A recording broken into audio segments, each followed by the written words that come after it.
15 de agosto, solemnidad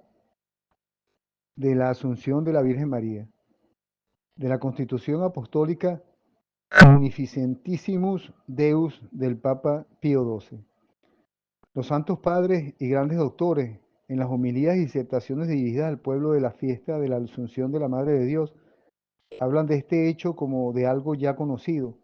y aceptado por los fieles y lo explican con toda precisión,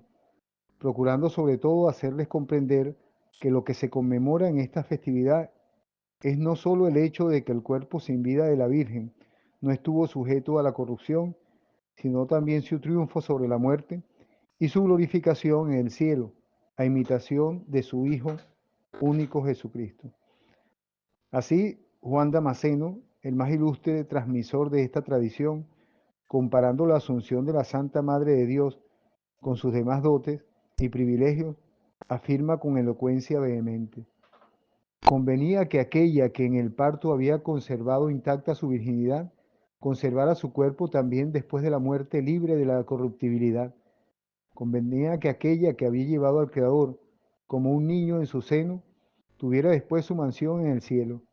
Convenía que la esposa que el Padre había desposado habitara en el tálamo celestial. Convenía que aquella que había visto a su Hijo en la cruz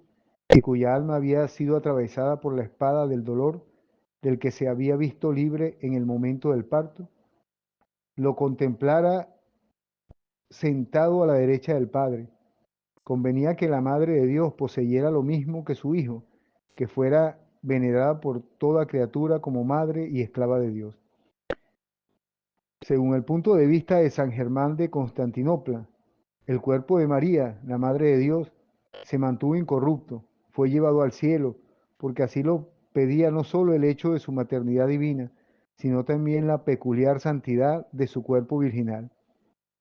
Tú, según está escrito, te muestras con belleza y tu cuerpo virginal es todo el santo, todo el casto, todo morada de Dios, lo cual hace que éste exento de disolverse y convertirse en polvo, que sin perder su condición humana, sea transformado en cuerpo celestial e incorruptible, lleno de vida y sobremanera glorioso, incolume y partícipe de la vida perfecta. Otro antiquísimo escritor dice: la gloriosa Madre de Cristo, nuestro Dios y Salvador, dador de vida y de la inmortalidad, por él es vivificada con un cuerpo semejante al suyo en la incorruptibilidad, ya que él la hizo salir del sepulcro y la elevó hacia sí mismo, del modo que él solo conoce. Todos estos argumentos y consideraciones de los santos padres se apoyan como en su último fundamento en la Sagrada Escritura. Ella en efecto nos hace ver a la Santa Madre de Dios unida estrechamente a su Hijo Divino, solidaria siempre de su destino. Sobre todo hay que tener en cuenta que ya desde el siglo II los santos padres presentan a la Virgen como la nueva Eva, asociada al nuevo Adán, íntimamente unida a él, aunque de modo subordinado en la lucha contra el enemigo infernal, lucha que, como se anuncia en el protoevangelio, había de desembocar en una victoria absoluta sobre el pecado y la muerte. Dos realidades inseparables en los escritos del apóstol de los gentiles, por lo cual, así como la gloriosa resurrección de Cristo fue la parte esencial y el último trofeo de esta victoria,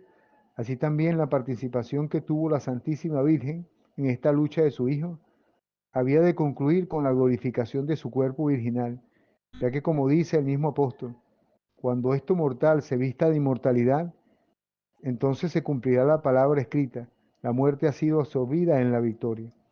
Por todo eso, la augusta Madre de Dios, unida a Jesucristo de modo arcano, desde toda la eternidad, por un mismo y único decreto de predestinación, inmaculada en su concepción, virgen integérrima en su divina maternidad, asociada generosamente a la obra del Divino Redentor, que obtuvo un pleno triunfo sobre el pecado y sus consecuencias, alcanzó finalmente como suprema coronación de todos sus privilegios el ser preservada inmune de la corrupción del sepulcro, de imitación de su Hijo, vencida la muerte, ser llevada en cuerpo y alma a la gloria celestial, para resplandecer allí como reina a la derecha de su Hijo, el Rey inmortal de los siglos. de la Constitución Apostólica Munificentissimus Deus del Papa Pío XII.